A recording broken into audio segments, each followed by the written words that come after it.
नमस्कार तथा सुप्रभात। काया कैरनमा तपाईलाई साथी भोजेन्द्र बस्नेतसँगै मदन पौड्यालको स्वागत छ। काया कैरन उज्यालो रेडियो नेटवर्कसँगै उज्यालो अनलाइन र मोबाइल एप्लिकेसनबाट एकसाथ प्रसारण भइरहेको छ। आज 2077 साल माघ 3 गते शनिबार, पुष शुक्ल पक्षको तृतीया उपरान्त चतुर्थी तिथि, सन् 2021 जनवरी 16 तारिक। काया कैरन सुरु गरौं मुख्य खबरका शीर्षकहरूबाट। नेपाल भारत संयुक्त आयोगको बैठकमा सीमा विवादबारे छलफल, समाधानको मोडालिटीमा भने बहस हुन सकेन। भारतले उत्पादन गरेको कोभिसिल्ड खोपलाई नेपालमा आपतकालीन प्रयोगको अनुमति, खोप आयात र प्रयोग गर्ने बाटो खुल्यो। नयाँ जिल्लाको नयाँ सदरमुकाम शिलान्यासमै सीमित, भौतिक पूर्वाधार निर्माणको काममा ढिला सुस्ती। भारतले आजदेखि कोरोना विरुद्धको खोप अभियान सुरु गर्दै जुलाईसम्ममा 30 करोड मानिसलाई खोप दिने योजना। र प्रधानमन्त्री कप क्रिकेटमा आज एपीएफ र प्रदेश 1 खेल्दै। काया कैरनमा अब खबरको सिलसिला। नेपाल भारत परराष्ट्र मन्त्री स्तरीय संयुक्त आयोगको बैठकमा सीमाबारे छलफल भएको छ। सुस्तादेखि कालापानी लिम्पिया धुरासम्मको विवादित सीमाबारे बैठकमा छलफल भए पनि समाधानको मोडालिटीका विषयमा भने बहस हुन सकेन। हिजो भारतको नयाँ दिल्लीमा रहेको हैदराबाद हाउसमा भएको बैठकमा नेपालले दुई देशले नयाँ नक्सा जारी गरेपछि उत्पन्न विवाद समाधान गर्दै सम्बन्ध थप सुदृढ र विस्तार गर्नुपर्नेमा जोड दिएको छ।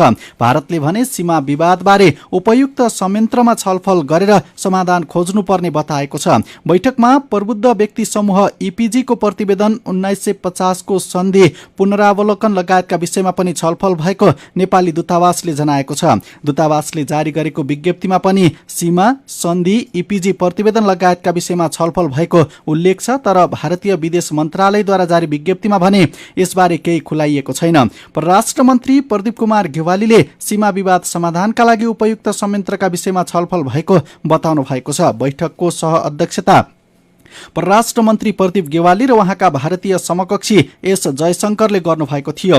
बैठकमा कोभिड-19 विरुद्धको खोप, सीमाना तथा सीमा व्यवस्थापन, कनेक्टिभिटी, आर्थिक सहकार्य, व्यापार तथा पारवहन, ऊर्जा र जलस्रोत लगायत 40 भन्दा बढी एजेन्डामा छलफल भएको थियो।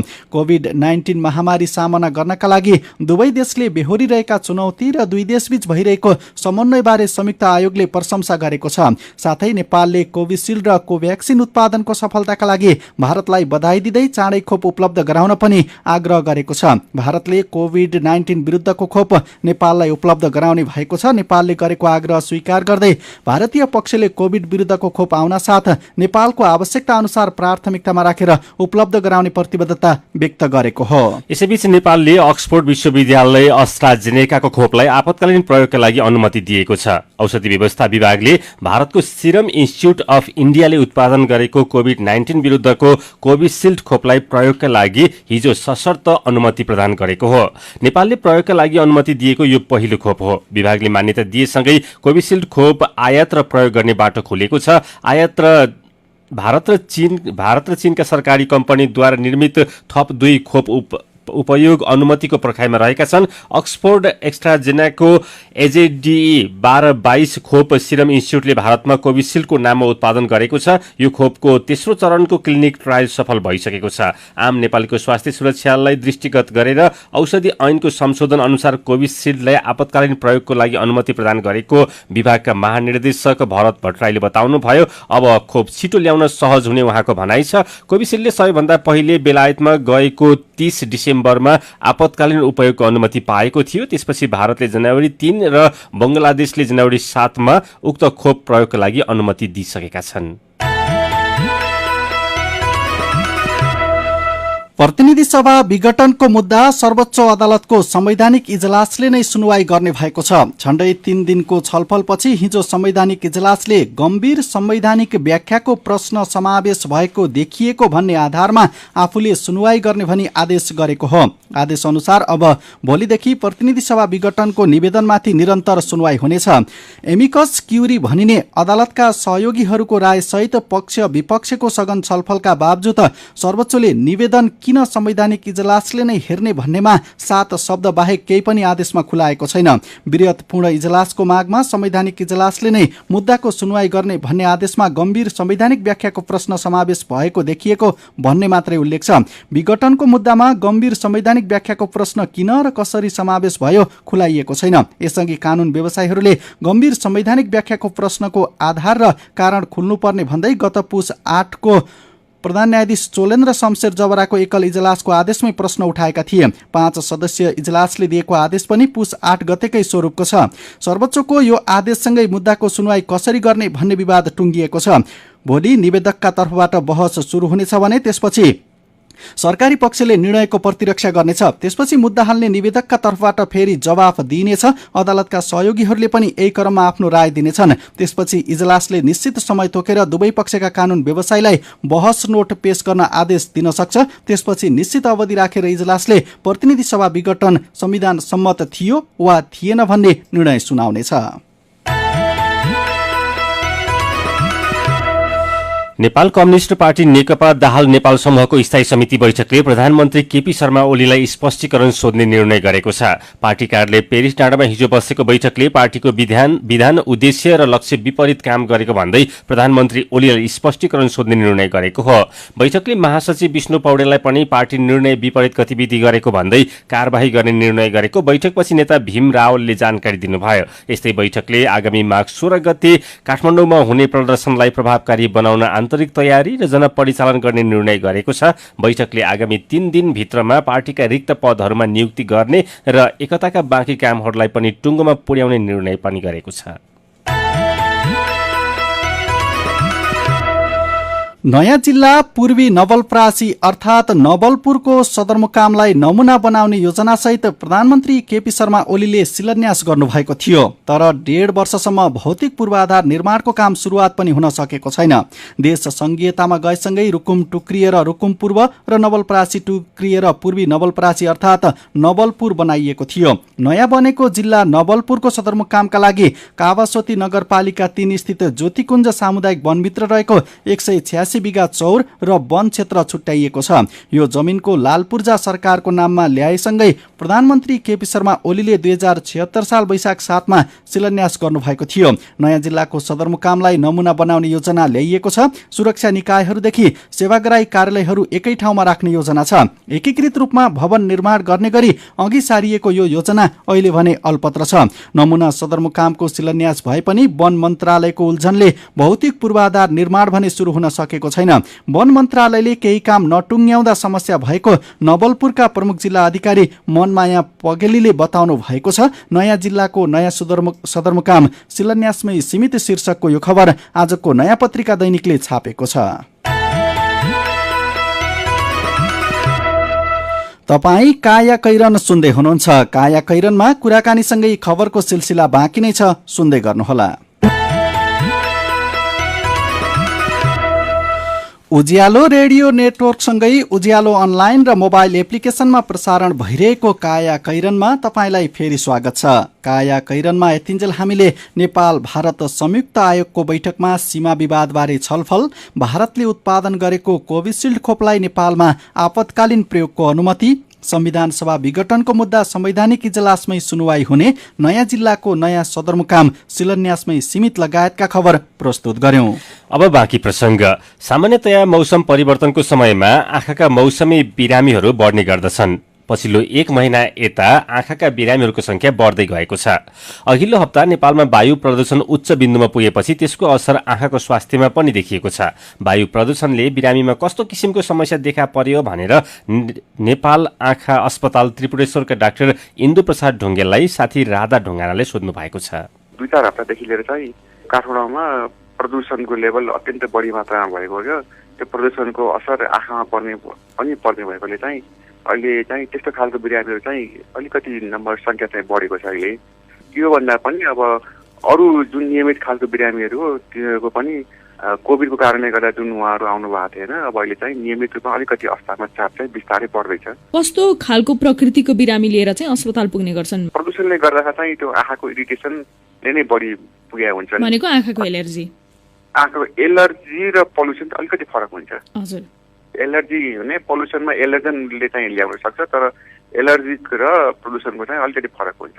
अब यो अहिले जाडोको समय पनि हो र जाडो सकिनै लाग्दा गर्मी आउनै लाग्दाको समय पनि हो र यो समयमा चाहिँ आँखामा कस्तो खालको समस्या देखिने सम्भावना हुन्छ बढी जसो? अब स्प्रिङ टाइम आउँदैछ, अब अहिले यो चैत वैशाख, अब स्प्रिङ टाइम भनेको नयाँ फुल फुल्ने टाइम हो, नयाँ पात फलाउने टाइम हो। त्यो बेलामा चाहिँ बढी मात्रामा इन्भाइरोमेन्ट भनेको जहाँ रुख हरियो रुख हुन्छ, अब रोड साइड भनौँ अथवा त्यो विशेष गरेर चाहिँ ग्रिनरी एरियामा चाहिँ त्यहाँ चाहिँ त्यही बेलामा चाहिँ त्यो एलर्जी कन्जङ्टिभाइटिस जुन भन्छौँ नि हामी, त्यस्तो खालको बिरामीहरू चाहिँ बढी हुन्छन्। यो समयमा सावधानी कस्तो अपनाउनुपर्छ बिरामीहरूले? हजुर, सावधानी के छ भनेदेखि जसलाई पहिलेदेखि नै एलर्जी छ उहाँलाई थाहा हुन्छ कि मेरो यो अलिकति यो गर्मी र जाडोको बिचमा चाहिँ मलाई अलिकति प्रब्लम बढी हुन्छ भन्ने उहाँलाई थाहा हुन्छ।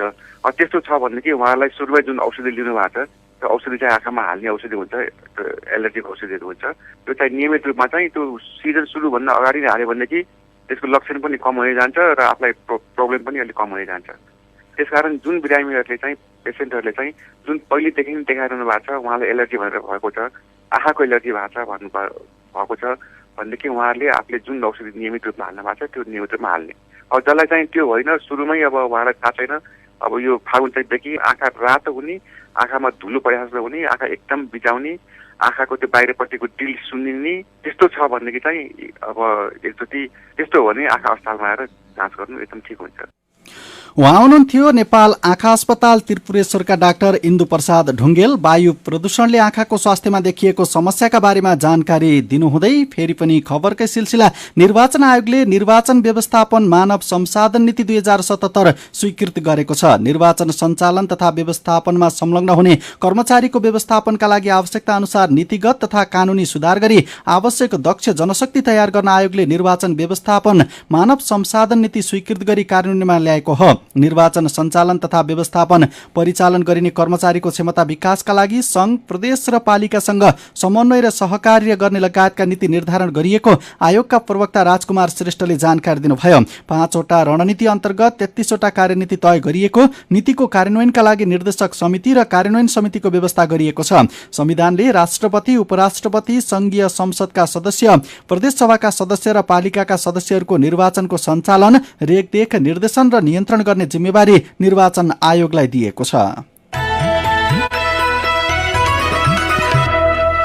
सरकारले सार्वजनिक सेवा छिटो छरितो र प्रभावकारी बनाउन भन्दै नागरिक एप प्रयोगमा ल्याएको छ। सञ्चार तथा सूचना प्रविधि मन्त्री पार्वत गुरुङले पत्रकार सम्मेलन गरी नागरिक एप सार्वजनिक गर्नुभएको हो। नागरिक एपबाट प्यान कार्ड सम्बन्धी आवेदन गरी प्यान नम्बर प्राप्त गर्ने र सरकारलाई तिरेको करको विवरण समेत मोबाइल सेट मार्फत जानकारी लिन सकिनेछ। यसैगरी नागरिकता, राहदानी, शैक्षिक प्रमाणपत्र र मतदाता परिचय पत्रको विवरणहरू प्राप्त गर्नुको साथै नागरिक लगानी कोष, सञ्चय कोष र सामाजिक सुरक्षा कोषको खातामा जम्मा भएका रकम र ऋण विवरणहरूको जानकारी लिन सकिने मन्त्रालयले जनाएको छ। प्रधानमन्त्री केपी शर्मा ओलीले अध्यक्षता गर्ने राष्ट्रिय विकास समस्या समाधान समितिको बैठकमा 5 वटा प्रदेशका मुख्यमन्त्रीहरूले आयोजना कार्यान्वयनमा देखिएका समस्यादेखि समयमै संघीय कानून नबन्दा काम गर्न अप्ठ्यारोबारे गुनासो गरेका छन्। प्रधानमन्त्री निवास बालुवाटारमा हिजो भएको बैठकमा एकपछि अर्को गर्दै मुख्यमन्त्रीहरूले खेप्नु परेका समस्या राखेका थिए।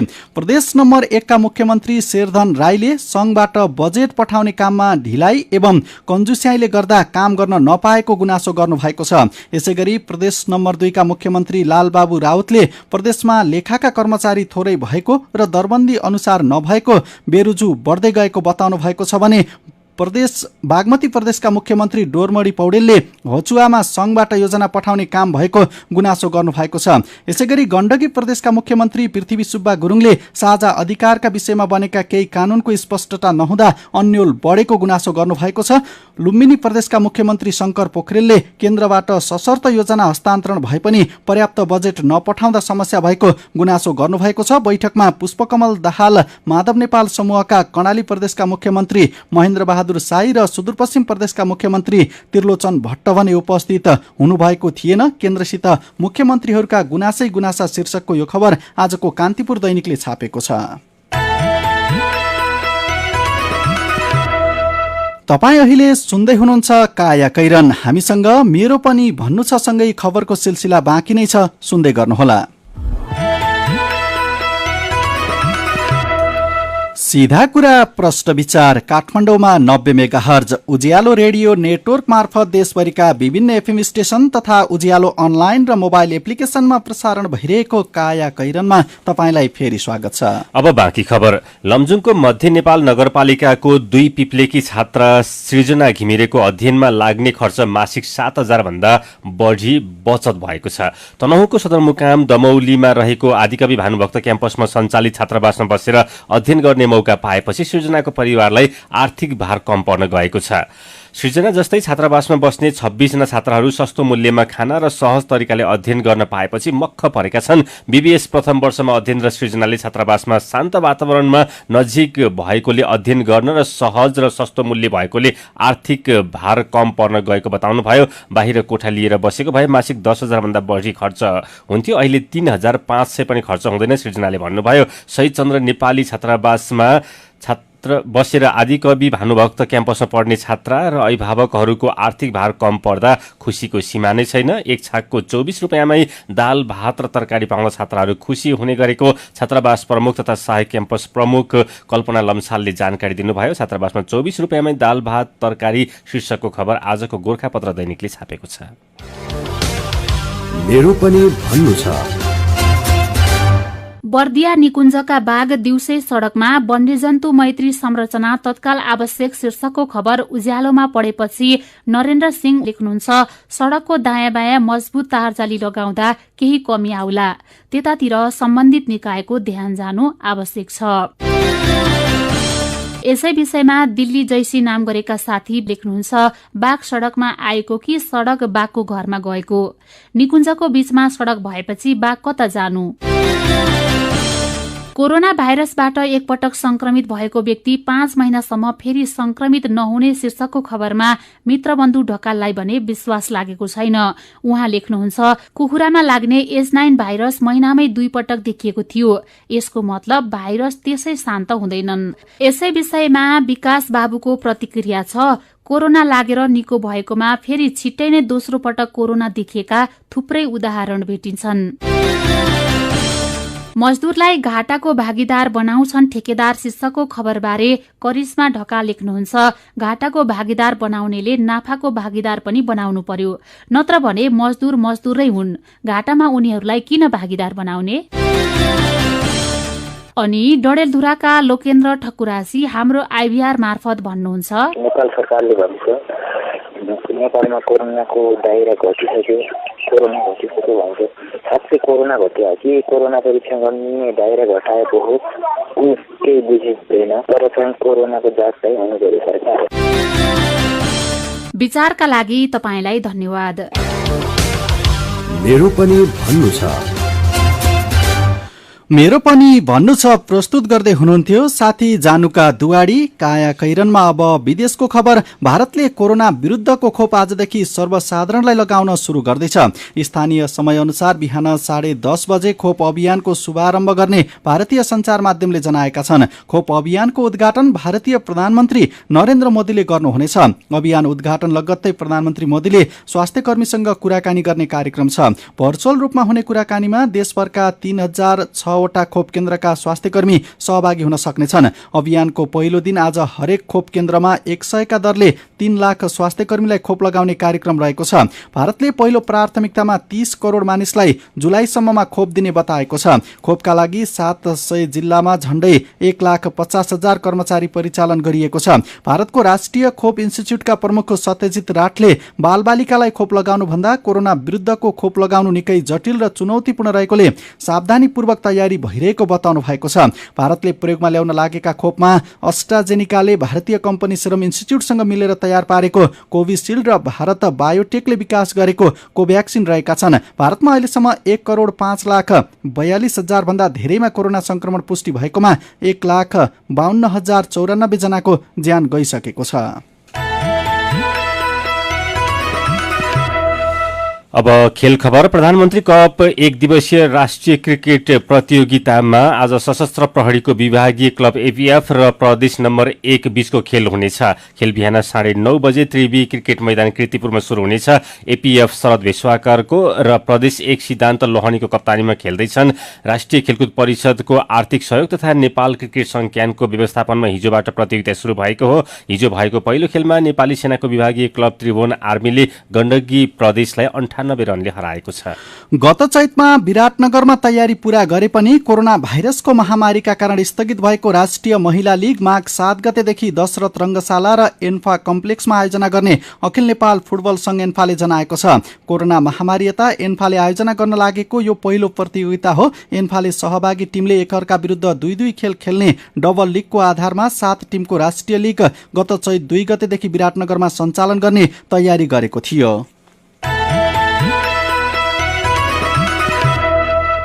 अब केही खबर संक्षेपमा। शेयर बजार निरन्तर उकालो लाग्न थालेपछि बैंक तथा वित्तीय संस्थाले शेयर धितोमा कर्जा प्रवाह बढाएका छन्। पछिल्लो महिनामा बैंक तथा वित्तीय संस्थाबाट प्रवाह भएको कर्जामध्ये शेयर धितोमा कर्जा मार्जिन प्रकृतिको धेरैले बढ्नुले यो पुष्टि हुने गरेको छ।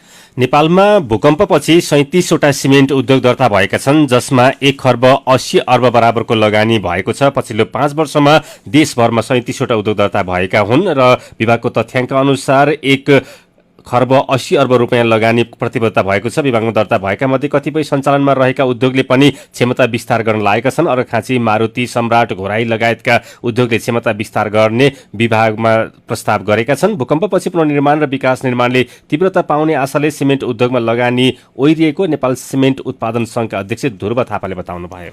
काया कैरनमा अब उखानको पालो। रुख अनुसारको छाया, नाता अनुसारको माया। उज्यालो रेडियो नेटवर्कबाट प्रसारण भइरहेको काया कैरन सक्नु अघि मुख्य खबर फेरि एकपटक। नेपाल भारत संयुक्त आयोगको बैठकमा सीमा विवादबारे छलफल, समाधानको मोडालिटीमा भने बहस हुन सकेन। भारतले उत्पादन गरेको कोभिसिल्ड खोपलाई नेपालमा आपतकालीन प्रयोगको अनुमति, खोप आयात र प्रयोग गर्ने बाटो खुल्यो। नयाँ जिल्लाको नयाँ सदरमुकाम शिलान्यासमै सीमित, भौतिक पूर्वाधार निर्माणको काममा ढिला सुस्ती।